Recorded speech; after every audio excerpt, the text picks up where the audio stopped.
بسم اللہ الرحمن الرحیم واذکر فی الکتاب ابراہیم انہ کان صدیقا نبیا اذ قال لأبیہ یا ابت لم تعبد ما لا يسمع ولا يبصر ولا يغنی عنک شیئا یا ابت انی قد جاءنی من العلم ما لم یأتک فاتبعنی اہدک صراطا سویا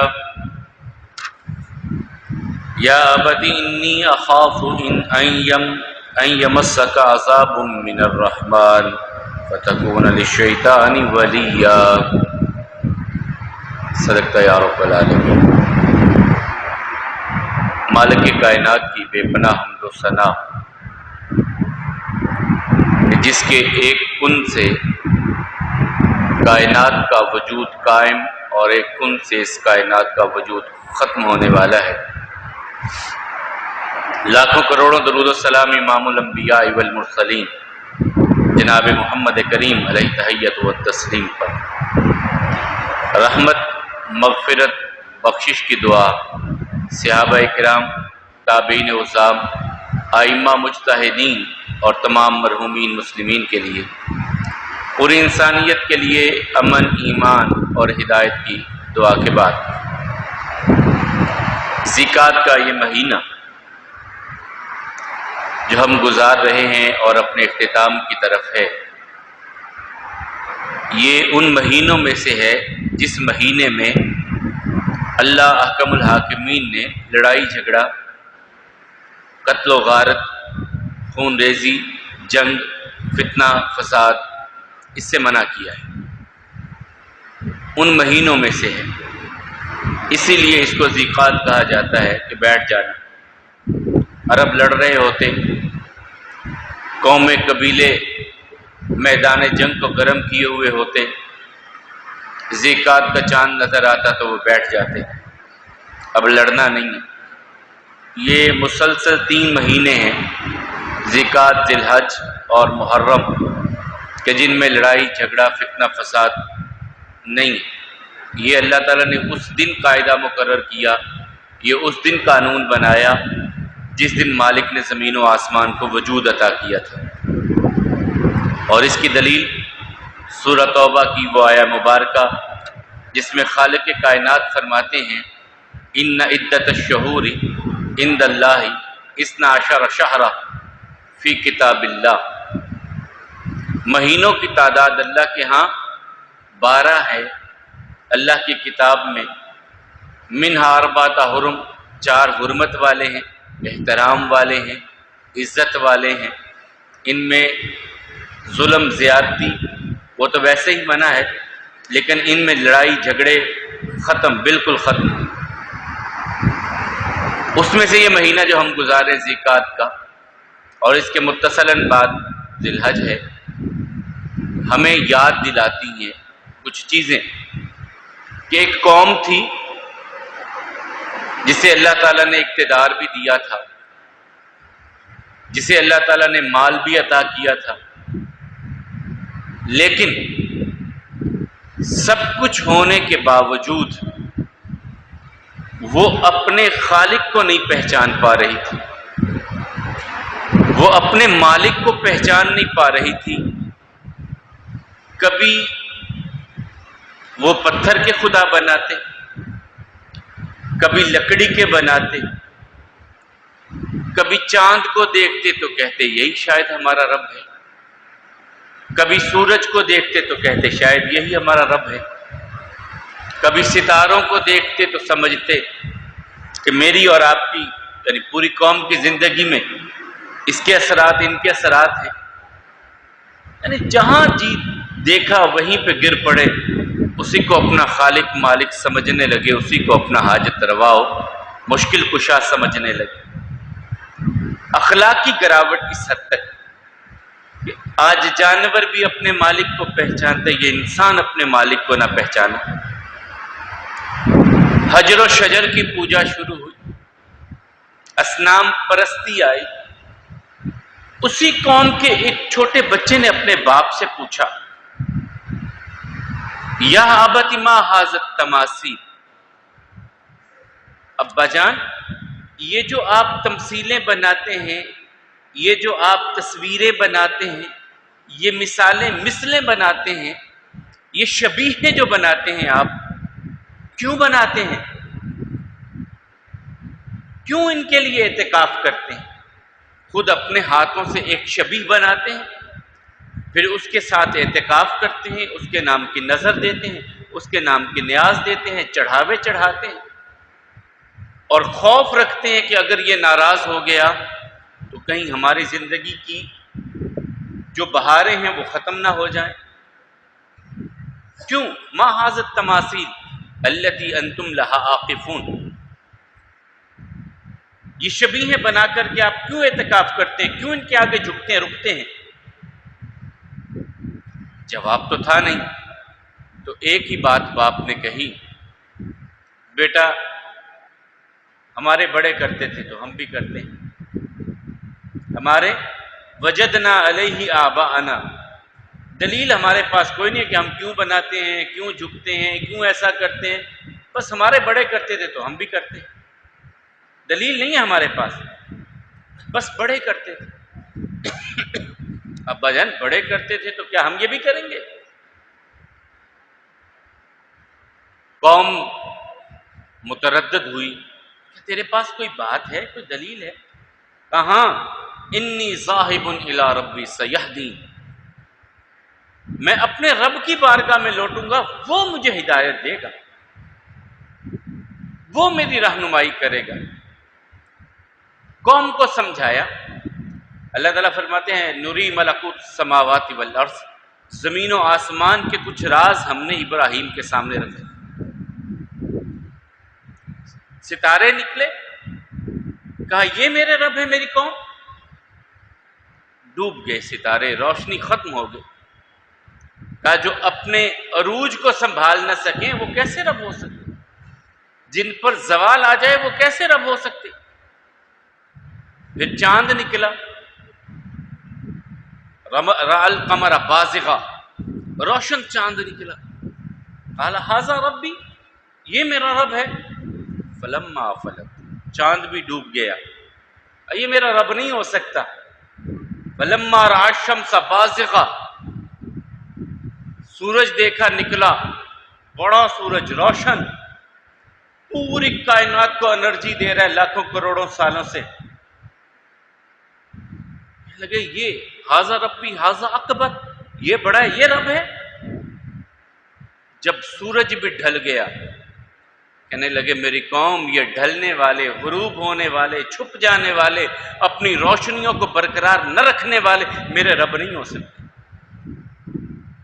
یہ میرے خدا نہیں ہو سکتے۔ انی ذاہب الی ربی سیہدین، میں اپنے رب کی بارگاہ میں جاؤں گا، وہ میری رہنمائی کرے گا۔ پھر رب رحیم و کریم نے رہنمائی کی، اپنی وحدانیت کا رنگ چڑھایا اس نوجوان پر۔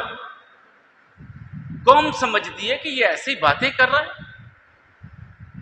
ایک دن میلہ آ گیا، آئے چل ابراہیم ہمارے ساتھ چل، چلتے ہیں میلے میں، فنظر نظرۃ الی النجوم، یوں آسمان کی طرف، ستاروں کی طرف نظر دوڑائی، قال انی سقیم، میں بیمار ہوں، میں نہیں جا سکتا تمہارے ساتھ۔ قوم چلی گئی، ساتھی چلے گئے، دوست چلے گئے۔ اب آئے وہ بڑے اپنے مندر میں، بڑے مندر میں شہر کے، اور ادھیڑنے لگے وہ جو خدا بنے بیٹھے تھے، یا جنہیں خدا بنا کر کے بٹھا دیا گیا تھا، اپنے دائیں ہاتھ سے ضرب لگانے لگے، توڑتے گئے، ایک کو چھوڑ دیا۔ قوم واپس پلٹی، آ کر کے جب مندر میں حالت دیکھی اپنے خداؤں کی، اپنے دیوی دیوتاؤں کی، اپنے مشکل کشا و حاجت رواؤں کی حالت دیکھی، لگی یہ کس نے کیا؟ ان کی یہ حالت کس نے کر دی؟ کہنے لگے کہ نوجوان ہے، فتى يذكر يقال له ابراہیم، ایک نوجوان ہے وہ باتیں کرتا ہے ایسی ان کے خلاف، وہ کہتا ہے کہ یہ کچھ نہیں کر سکتے، وہ ان کے متعلق باتیں کرتا ہے. کہا اچھا لاؤ اس نوجوان کو قوم کے سامنے، بھری قوم کے سامنے لاؤ، ہم پوچھیں کہ ہماری دیوی دیوتاؤں کی یہ حالت اس نے کیوں کی. بلا لیا گیا. ابراہیم کیا تم نے ہمارے خداؤں کے ساتھ یہ کیا؟ انت فعلت ھذا بآلہتنا، ہمارے خداؤں کے ساتھ یہ تو نے کیا ہے؟ یہ ان کے ہاتھ بازو ٹوٹے ہوئے، ان کی ٹانگیں ٹوٹی، ناک ٹوٹی، تو نے کیا یہ کچھ؟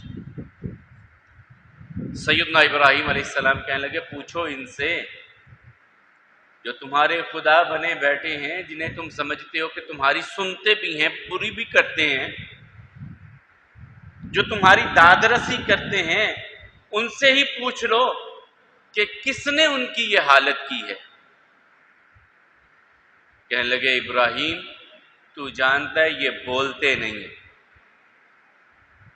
عقیدہ ختم کر دیا، ضرب لگائی ایسی، اگر بولتے نہیں ہیں تو تمہاری حاجتیں کیسی پوری کرواتے ہیں؟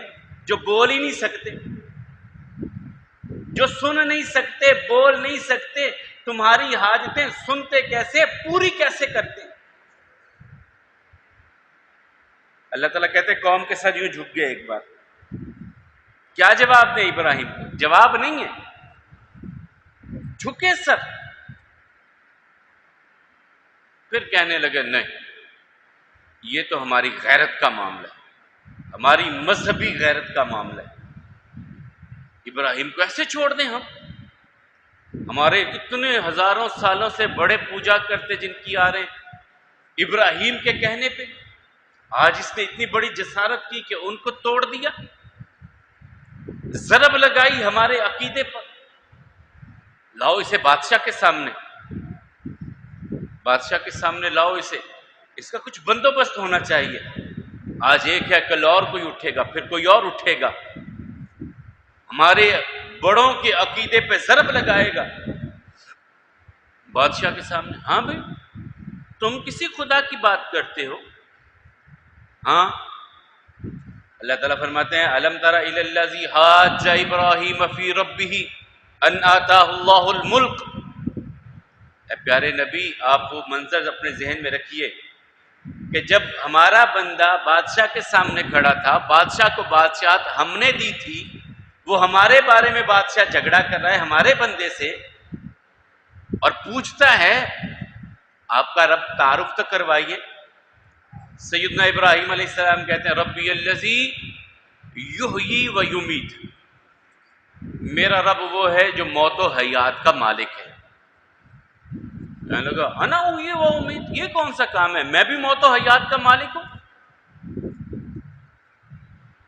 سزائے موت کے قیدی کو چھوڑ دیا، جا میں نے تجھے زندگی دے دی. چھوٹنے والے کو پکڑ کر کے قتل کروا دیا، دیکھا اس کو موت دے دی، اس سے زندگی دے دی میں. ابراہیم علیہ السلام مزید بحث میں نہیں الجھے. بات تو یہاں بھی ہو سکتی تھی جس کو قتل کیا زندہ کر کے دکھا، جسے تو نے ختم کر دیا ہے، موت و حیات کا مالک تو وہ ہے، وہ مرنے کے بعد بھی بندے کو زندہ کرتا ہے، تو کر کے دکھا. لیکن ابراہیم علیہ السلام نے سوال ہی ایسا کیا کہ جس کے بارے میں پھر اللہ تعالیٰ کہتے ہیں کہ وہ ہکا بکا رنگ اڑ گیا کہ جواب کیا دے. سیدنا ابراہیم علیہ السلام دوسرا تعارف کرواتے ہیں ربی الذی تأتی بالشمس من المشرق فأتی بہا من المغرب، میرا رب وہ ہے جو مشرق سے سورج کو نکالتا ہے، اگر تو خدائی کا دعوے دار ہے سورج کو مغرب سے نکال کے دکھا. تو کہتا ہے کہ میں رب ہوں نا، میں کہتا ہوں کہ میرا رب مشرق سے سورج کو نکالتا ہے، تو کہتا ہے میں رب ہوں. اب میں تجھ سے بات کرتا ہوں فأتی بہا من المغرب، سورج کو مغرب سے نکال کر کے دکھا، ہم بھی مان لیتے کہ تو خدا کا اختیار رکھنے والا ہے، خدائی کا اختیار رکھنے والا تو بھی ہے. لا فبہت الذی کفر، اللہ تعالیٰ کہتے ہیں وہ کافر ہکا بکا ہو گیا، رنگ اڑ گیا کہ کیا جواب دے. اس کا جواب ہی نہیں تھا اس کے پاس سوائے ایک بات کے. کہنے لگا خذو، پکڑ لو اس کو، وحرکو، اسے آگ لگا دو، وانصروا آلہتکم ان کنتم فاعلین، اپنے دیوی دیوتاؤں کی مدد کرنا چاہتے ہو، ان کی عزت و وقار کو بحال رکھنا چاہتے ہو تو ابراہیم کو آگ لگا دو، ابراہیم کو آگ لگا دو۔ اور یہ مرد توحید، یہ رنگ جب چڑھ جاتا ہے نا توحید کا، پھر بندہ کسی چیز کی کوئی پرواہ نہیں کرتا۔ ساری عسکری قیادت، مذہبی قیادت، عوام، حکومت ایک طرف، اور ان سب کے سامنے ایک ابراہیم کھڑا ہے اور ایک اللہ کی وحدانیت، اور اعلان کرتا ہے انی بریء مما تشرکون، میری قوم میں تم سب سے بری ہوں، جن جن کی تم پوجا کرتے ہو میں ان سے بھی بری ہوں۔ میں اپنے رب کے ساتھ شرک نہیں کر سکتا، میں اپنے رب کا کوئی پارٹنر نہیں بنا سکتا، میں اپنے رب کے ساتھ کسی اور کو کھڑا نہیں کر سکتا۔ جاؤ تمہارے دیوی دیوتا تم سب مل جاؤ، اگلے پچھلے اپنے اکٹھے کر لو، جس جس کے نام کی نظر نیاز دیتے ہو اس کو بھی بلا لو، میرے خلاف فیصلہ کرو اور مجھے مہلت بھی نہ دینا، جاؤ میرا کچھ بگاڑ سکتے ہو تو بگاڑ کے دکھاؤ۔ کھلا چیلنج دیا قوم کو، جاؤ اپنے دیوی دیوتاؤں کو بلا لو، میں تمہارے سامنے کھڑا ہوں، میں انکار کرتا ہوں ان کا، کسی کے پاس کوئی اختیار نہیں ہے، سارے اختیار میرے رب کے پاس ہے۔ وہ کھلانے والا، وہ پلانے والا، بیمار میں ہوتا ہوں شفا دینے والا، وہ چاند سورج پہ تصرف اس کا، اختیار انسانوں پہ اس کا، کوئی اور ایسا نہیں ہے جس کی عبادت کی جا سکے، جس کے آگے رکوع ہو، سجدہ ہو، نیاز ہو، جس کے نام کی کوئی ہے ہی نہیں ایسے۔ انی وجہت وجہی للذی فطر السماوات والارض حنیفا وما انا من المشرکین، میں نے اپنا چہرہ متوجہ کر لیا اس کے سامنے، اب یہ دائیں بائیں آگے پیچھے کسی اور کی طرف نہیں جانے والا، حنیفہ یک طرفہ ہوں، میں آگے پیچھے کسی کی طرف نہیں، میں یہ ایک سمت ہے کہ میں نے اپنا چہرہ اپنے رب کے سامنے کر لیا۔ وَمَا أَنَا مِنَ الْمُشْرِكِينَ، میں شرک کرنے والوں میں سے نہیں ہوں۔ قوم نے کہا اچھا توحید اتنی چڑھی، لگاؤ آگ، خوب روشن کرو آگ کو، خوب بڑھاؤ آگ کو اور گراؤ ابراہیم کو۔ گرا دیا گیا۔ مالک کہتے ہیں ہم نے بھی کہا تم اپنی ساری صلاحیتیں لگا کر کے ابراہیم کو جلانے کی کوشش کرو، ہمارا ایک کن ہوگا، ابراہیم اسی آگ سے بچائیں گے۔ اعلان کیا مالک نے، یا نار کونی بردم و سلاما علی ابراہیم، آگ تیرا کام جلانا ہے نا، آج ہم قانون بدل رہے ہیں اپنے ابراہیم کے لیے، قانون بدل رہے ہیں، تو نے جلانا نہیں ہے۔ یا نار، اے آگ سلامتی والی ٹھنڈی، میرے ابراہیم کے لیے ہو جا۔ اللہ نے آگ کو ٹھنڈا کر دیا، ابراہیم علیہ السلام آگ میں رہے سلامتی کے ساتھ، ایک بال بھی بانکا نہ ہوا، نکلے آگ سے۔ اب کوئی عقل والا ہوتا، شعور والا ہوتا، سمجھ والا ہوتا تو اسی معجزے کو دیکھ کر کے ایمان لے آتا، اللہ کی وحدانیت کو تسلیم کر لیتا، لیکن جب مت ماری جائے، جب دلوں پہ مہریں لگ جائیں، پھر چیزیں سمجھ نہیں آتی۔ یہ حال ابراہیم علیہ السلام کی قوم کا ہوا۔ اتنی بڑی چیز دیکھی کہ ہم نے پوری کوشش کی ابراہیم کو جلا دیں، ابراہیم بچ کے آگے، اس کی بات سنیں تو صحیح، توجہ تو کریں، یہ جو دعوت دے رہے ہیں سن لیں، لیکن قوم اس طرف نہیں آئی۔ باپ کے پاس پھر واپس پلٹے اور اپنے باپ کو کہنے لگے، ابا جان، جن کی آپ پوجا کرتے ہیں نا، یہ اصل میں شیطان کی پوجا ہے، یہ شیطان کی پوجا ہے، بتوں کی نہیں ہے، اور شیطان رب کا نافرمان ہے۔ مجھ کو میرے رب نے علم دیا، ابا جان آپ میرے ساتھ چلیں، میں آپ کو صحیح راہ پہ لے کر کے چلوں گا۔ یہ سورہ مریم میں مالک نے اس کا اعلان کیا، وَاذْكُرْ فِي الْكِتَابِ إِبْرَاهِيمَ إِنَّهُ كَانَ صِدِّيقًا نَبِيًّا، میرے ابراہیم کا تذکرہ کرو قرآن میں کہ وہ بڑے سچے نبی تھے۔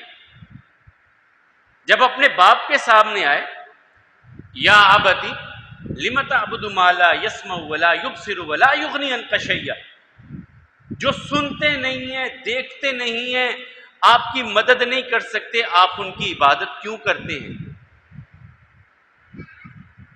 لا یبصر ولا یسمع، نہ دیکھتے ہیں نہ سنتے ہیں، ولا یغنی عنک شیئا، آپ کے کسی کام آنے والے بھی نہیں ہیں۔ یا ابت لا تعبد الشیطان ان الشیطان کان للرحمن عصیا، اصل یہ عبادت جتنی آپ کریں یہ شیطان کی عبادت ہے، اور شیطان اللہ کا نافرمان ہے۔ یا ابت انی قد جاءنی من العلم ما لم یأتک فاتبعنی اہدک صراطا سویا، ابا جان آپ میرے پیچھے چلیں، میں آپ کو صحیح راستے پہ لے کے چلوں گا۔ باپ غصے میں باپ، راغب انت عن آلہتی یا ابراہیم، ابراہیم مجھ سے میرے خدا چھڑانا چاہتا ہے۔ لئن لم تنتہی لارجمنک واہجرنی ملیا، جا مجھے چھوڑ کے چلا جا، دوبارہ مجھ سے میرے خداؤں کے بارے میں بات نہ کرنا۔ لارجمنک، میں تجھے رجم کر دوں گا، سنسار کر دوں گا، میں تجھے پتھر مار دوں گا اگر تو نے دوبارہ میرے خداؤں کے بارے میں بات کی۔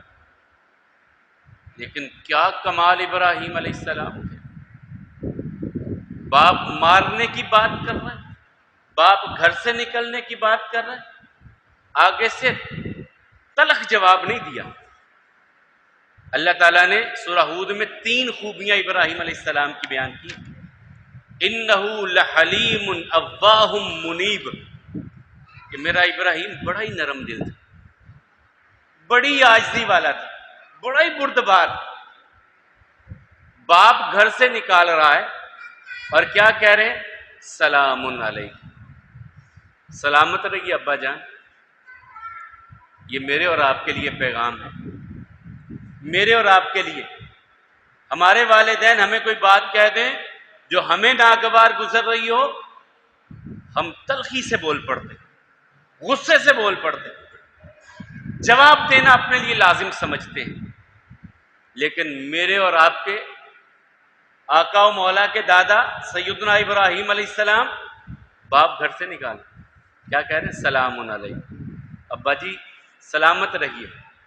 سأستغفر لک ربی، میں اپنی دعاؤں میں آپ کو کبھی بھولوں گا نہیں، میں اپنی دعاؤں میں ابا جان آپ کو بھولوں گا نہیں، جب بھی دعا مانگوں گا اپنے ساتھ آپ کے لیے بھی اللہ تعالیٰ سے دعا مانگوں۔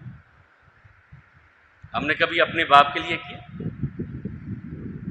باپ بڑی مظلوم ہستی ہے، بڑی مظلوم ہستی ہوتی ہے، ویسے اس کو تھوڑا سا رکھ دیجیے ایک سائڈ، اپنے حالات میں دیکھیے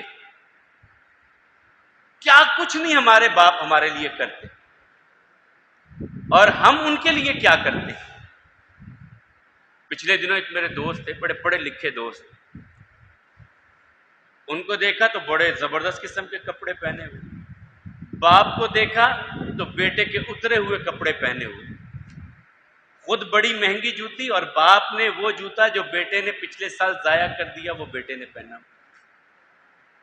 میری آنکھوں میں آنسو آ گئے کہ باپ تو وہ ہوتا ہے کہ خود پرانے پہن کے بچے کو نئے پہناتا ہے کپڑے، خود پرانے جوتے میں بھی گزارا کر جاتا ہے اور بچے کو نیا جوتا لے دیتا ہے، اور لیکن جب بچے کمانے کے لائق ہو جائیں تو وہ پھر اپنی ضائع کی ہوئی چیزیں اپنے والدین کو پہنائیں، اپنے باپ کو کہے ابا جان یہ کپڑے پرانے ہو گئے میں نے ضائع کرنے، آپ پہن لیں۔ استغفر اللہ،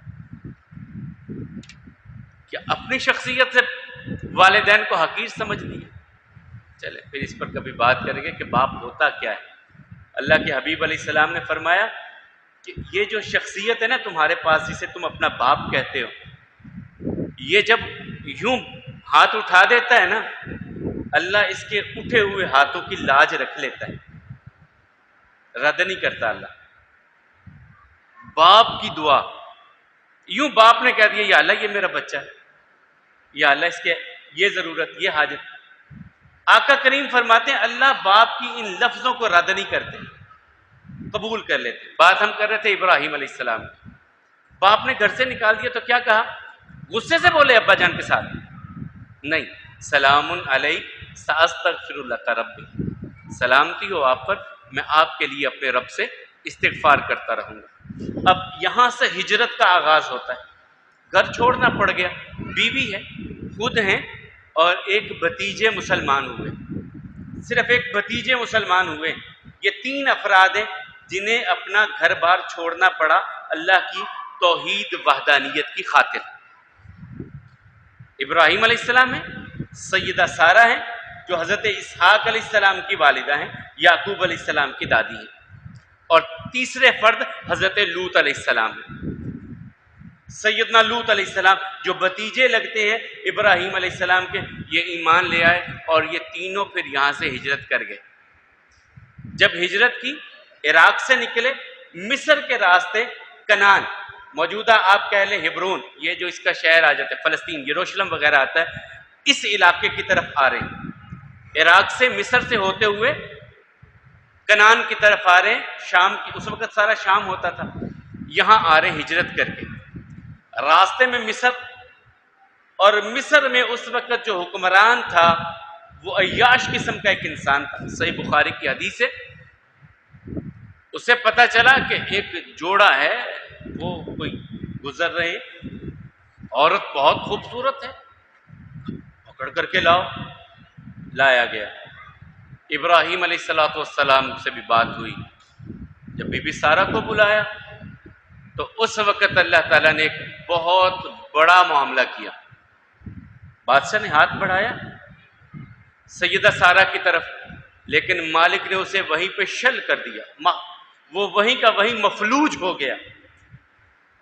کہنے لگا بی بی دعا کر میرے لیے، میں نے غلط نیت سے تیری طرف ہاتھ بڑھایا تھا، تو کچھ اور ہی ہے، دعا کر اللہ مجھے معاملہ درست کر دے، میں تجھے امانت کے ساتھ، حفاظت کے ساتھ یہاں سے جانے دوں گا. معاملہ درست ہو گیا. پھر دوبارہ بدنیتی آئی. جب 2 بار یہ معاملہ اس نے دیکھا نا، تو اس وقت اس کے ذہن میں بات پکی بیٹھ گئی کہ یہ کوئی ایسا جوڑا ہے کہ جو مالک کا بڑا برگزیدہ ہے، اللہ کا چنیدہ اور پسندیدہ ہے. اب اپنی بیٹی کو بلاتا ہے، وہ بادشاہ اپنی بیٹی کو بلاتا ہے. بیٹی کو بلایا، بیٹی یہ جوڑا ایسا ہے، تو ان محلوں میں رہنے والی، یہاں پر پلی بڑی، خدام تیرے آگے پیچھے، لیکن میں سمجھتا ہوں کہ تجھے اس جوڑے کی خدمت کرنی چاہیے. فَأَخْدَمَهَا ہاجرہ، اپنی بیٹی خدمت کے لیے ابراہیم و سارہ کو دے دی. بادشاہ مصر، اور یہ تھی میرے اور آپ کے کریم آقا علیہ السلام کی دادی سیدہ ہاجرہ. یہ اصلاً مصر کی رہنے والی تھی. بادشاہ نے اپنی بیٹی دے دی کہ ان کی خدمت کرنی. اب جب یہ کنعان میں پہنچے، وہاں پہ اپنا انہوں نے گھر بنایا، بسایا. اب ابراہیم علیہ السلام بوڑھے ہیں اور اس وقت اولاد نہیں ابھی تک، بیویاں تو 2 ہیں، اولاد نہیں ہے. اپنے رب سے دعا کرتے ہیں، رب ہب لی من الصالحین، یا اللہ مجھے نیک اولاد عطا کر، اولاد عطا کر نیک. 2 انبیاء کرام کا تذکرہ قرآن کریم میں ہے جن کی اولاد نہیں تھی اور انہوں نے اولاد مانگی. اس کو اللہ تعالیٰ نے اولاد مانگنے کے طریقے کو قرآن کریم میں محفوظ کر دیا میرے اور آپ کے لیے، کہ کبھی ایسی ضرورت پڑ جائے تو ان الفاظ کے ساتھ تم مانگنا جن الفاظ سے میرے نبیوں نے مجھ سے اولاد مانگی. ایک سیدنا زکریہ علیہ السلام اور ایک سیدنا ابراہیم علیہ السلام. ان دونوں کو بڑھاپے میں اللہ نے اولاد عطا کی. زکریہ علیہ السلام نے بھی دعا کی، رب ہب لی من لدنک ذریۃ طیبۃ انک سمیع الدعاء، یا اللہ مجھے اپنے پاس سے نیک اولاد عطا فرما. ابراہیم علیہ السلام بھی دعا کرتے ہیں، رب ہب لی من الصالحین، یا اللہ مجھے نیک اولاد عطا فرما. اولاد مانگے، ساتھ بھلی اولاد، نیک اولاد اللہ سے اس کا سوال کریں، کیونکہ یہ آپ کی آنکھوں کی ٹھنڈک بننے والی ہے. اسی لیے اللہ تعالیٰ نے قرآن کریم میں ایمان والوں کو ایک دعا سکھائی ہے کہ یہ مانگا کرو مجھ سے، ربنا ہب لنا من ازواجنا وذریاتنا قرۃ اعین وجعلنا للمتقین اماما۔ یا اللہ ہماری بیویوں کو، ہماری اولادوں کو ہماری آنکھوں کی ٹھنڈک بنا۔ اولاد آنکھوں کی ٹھنڈک بن جائے نا تو انسان کی زندگی سنبھل جاتی ہے، سنور جاتی ہے۔ بیوی اچھی مل جائے، آنکھوں کی ٹھنڈک کو، گھر سدھر جاتے، سکون میسر آتے۔ تو یہ دعا مجھے اور آپ کو اللہ تعالیٰ نے سکھائی ہے کہ مجھ سے یہ مانگا کر، ربنا ھب لنا من ازواجنا وذریاتنا قرۃ اعین وجعلنا للمتقین اماما۔ یا اللہ ہمیں متقین کا امام بنا دے، پیشوا بنا، ہمیں امام بنا دے متقین۔ تو ابراہیم علیہ السلام دعا کرتے ہیں ربی ھب لی من الصالحین، یا اللہ نیک اولاد عطا فرما، نیک بیٹا عطا فرما۔ اللہ تعالیٰ کہتے ہیں فبشرناہ بغلام حلیم، ہم نے بشارت دے دی پھر ابراہیم کو ایک بڑے ہی بردبار، تحمل والے، حوصلے والے بیٹے کی بشارت دی ہم، اور یہ تھے سیدنا اسماعیل علیہ السلام کی ولادت، ان کی پیدائش۔ اب پیدا ہوئے تو اللہ تعالیٰ کی طرف سے ایک اور امتحان سامنے کھڑا ہے۔ اب اس کو اپنے پاس نہیں رکھنا، دور وہ یہاں سے ہزاروں میل کا سفر طے کرو، ایک جنگل، ایک بیابان آئے گا، پہاڑ ہوں گے خشک، وہاں پر اسے چھوڑ کے آ جاؤ، وہاں چھوڑ کے آ جاؤ اس کو۔ چلے گئے، بیوی کو لیا، بچے کو لیا، یہ سوال نہیں کیا کہ میرے مالک بوڑھا ہوں، ایک ہی بچہ ہے، چھوٹا سا ہے، وہاں کیسے چھوڑ کے چلا ہوں اس کو۔ کچھ کھجوریں، کچھ پانی، کچھ ستو لیے اور ان کو وہاں پر چھوڑ کر کے آ رہے۔ بیوی نے سوال کیا ابراہیم ہمیں یہاں کس کے سہارے پر؟ کہا اللہ کے سہارے پر۔ کہا اگر اللہ کے سہارے پر چھوڑ کے جا رہے ہو، اللہ ہمیں کبھی ضائع نہیں ہونے دے گا۔ اب تصور تو کیجئے، نہ پانی ہے، نہ کوئی حجر و شجر ہے، نہ کوئی انسان ہے، نہ کوئی آگے پیچھے گھر، کچھ بھی نہیں، وہاں پہ ایک بیوی، ایک چھوٹا سا دودھ پیتا بچہ، اور کوئی بھی نہیں، چھوڑ کر کے چلے آئے۔ پھر جب یہ بچہ ذرا بڑا ہوا تو ایک اور امتحان، فلما بلغ معہ السعی، یہ بچہ بھاگ دوڑ کے قابل ہوا، دوڑنے پھرنے لگا، تو اللہ تعالیٰ نے ایک خواب دکھایا اپنے بندے کو کہ اپنے بچے کو ذبح کر رہے ہیں۔ آگے ابراہیم علیہ السلام، یا بنی انی اری فی المنام انی اذبحک فانظر ماذا تری، بیٹے میں نے خواب دیکھا ہے کہ میں خواب میں تجھے ذبح کر رہا ہوں، تیری کیا رائے ہے؟ اب بیٹے بھی تو حضرت ابراہیم علیہ السلام کے تھے نا، فوراً کہنے لگے یا ابت افعل ما تؤمر، ابا جان آپ کو جو اللہ نے آرڈر دیا ہے نا اس حکم کو پورا کیجئے، میری رائے چھوڑیے، میری بات چھوڑیے، اللہ نے جو حکم دیا ہے نا اسے کر گزریے۔ فلما اسلم وتلہ للجبین، جب یہ آگے دونوں نے مان لیا اللہ کے حکم کو، بیٹے کو لٹا لیا، ونادیناہ ان یا ابراہیم قد صدقت الرؤیا، ہم نے آواز دی ابراہیم تو نے خواب کو سچ کر دکھایا ہے، وفدیناہ بذبح عظیم، اور ہم نے ایک ذبح عظیم جو ہے وہاں پر دے دیا۔ اسی سے آگے متصلاً اگلے جمعہ میں ہم انشاءاللہ تذکرہ کریں گے، وہ قربانی کے ساتھ یہ جو اگلے دن آ رہے ہیں یہ بڑی عظمت والے دن ہیں، عشرہ ذی الحج، پہلے 10 دن ذی الحج کے، جن کی اللہ تعالیٰ نے قرآن کریم میں قسم اٹھائی ہے اور فرمایا والفجر ولیال عشر، مجھے فجر کی قسم اور ان 10 راتوں کی مجھے قسم ہے، اللہ تعالیٰ نے ان کی قسم اٹھائی۔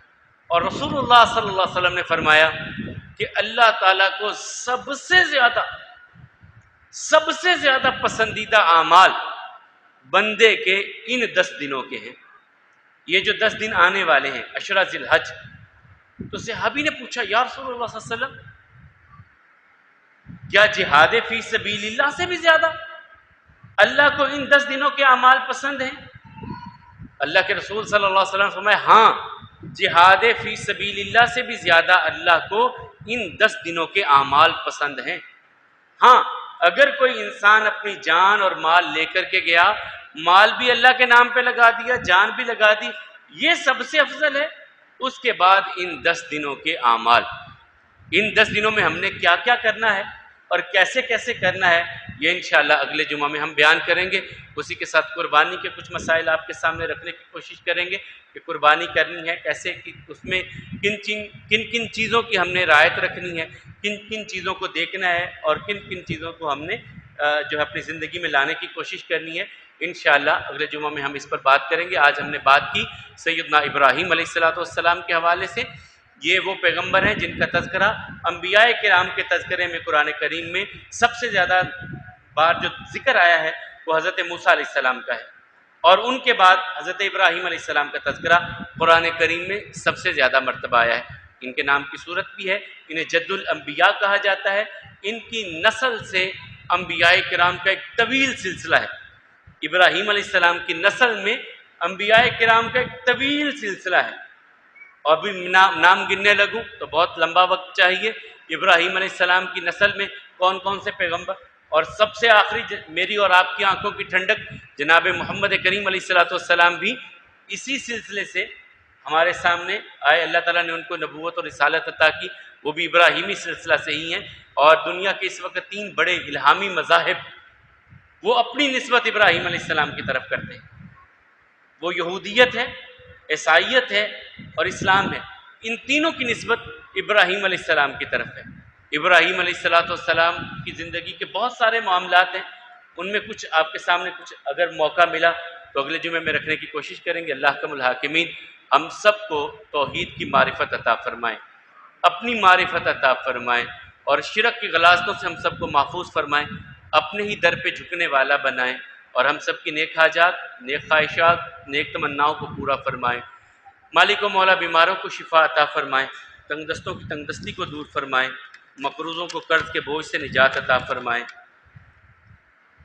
کل کے لیے ایک اعلان ہے، مسجد مبارک میں تکمیل صحیح بخاری شریف کے حوالہ سے پروگرام ہے، اور یہ بہت بڑے عالم، اگر میں یہ کہوں کہ پاکستان کے چند انگلیوں پہ گننے والے علماء میں تو وہ یقیناً مبالغہ نہیں ہوگا۔ عرب بھی ان کے شاگرد، عجم میں بھی ان کے شاگرد، عرب میں ان کے شاگرد بڑے بڑے علماء، اور عجم میں بھی ان کے شاگرد بڑے بڑے علماء ہیں۔ شیخ عبداللہ ناصر رحمانی صاحب حافظ اللہ یہ کراچی سے تشریف لا رہے ہیں، تو اگر آپ کے پاس وقت ہو تو ظہر کی نماز کے بعد ایسے بزرگوں کو دیکھنا، ان کی باتیں تو شاید وہ کسی اور لیول کی ہوتی ہیں، ان کو دیکھنا، ان کی محفل میں بیٹھنا، ان کی مجلس میں بیٹھنا، یہ بڑی بات ہے۔ یہ ایسے بزرگ ہیں، اگر آپ کے پاس وقت ہو تو ضرور کل تشریف لائیے۔ ظہر کی نماز مسجد مبارک میں، اور متصل بعد ان کا درس حدیث ہوگا، بخاری شریف کی آخری حدیث پر یہ درس دیں گے، تو ضرور پہنچنے کی کوشش کیجیے۔ اور دوسرا دعا ہے، کل فوت ہوئے حافظ رفیق صاحب، یقیناً ایک بڑی شخصیت، اللہ کے ولی آدمی تھے، مولانا نصر اللہ بھٹی صاحب کی مسجد کے امام، ساری زندگی مسجد میں گزاری اس اللہ کے بندے نے، ساری زندگی مسجد میں گزار، اذان، نماز، مسجد، قرآن پڑھنا پڑھانا، اسی میں اپنی زندگی گزار۔ ایسی خوبصورت زندگی، ایسی خوبصورت زندگی کہ اللہ کا قرآن ہی بچوں کو۔ اور کل میں ادھر تھا جب دوپہر میں بیٹھا ہوا، تو ایسے ایسے لوگ ملے، کہنے لگے ہمارے باپ نے بھی پڑھا، ہم نے بھی پڑھا، ہمارے بچوں نے بھی پڑھا، 3 نسلیں ایک ایک گھر کی ان سے قرآن پڑھ گئی۔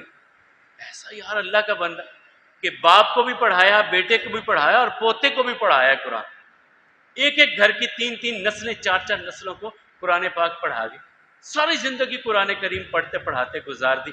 اللہ تعالیٰ ان کے درجات کو بلند فرمائے، ان کی مغفرت فرمائے، جنت کو قبر کا باغیچہ بنائے۔ ہم جو زندہ ہیں اللہ تعالیٰ اپنی راہوں پہ چلنے والا ہم سب کو بنائے۔ اقول قولی ھذا والحمد للہ، استغفر اللہ لی ولکم ولسائر المسلمین۔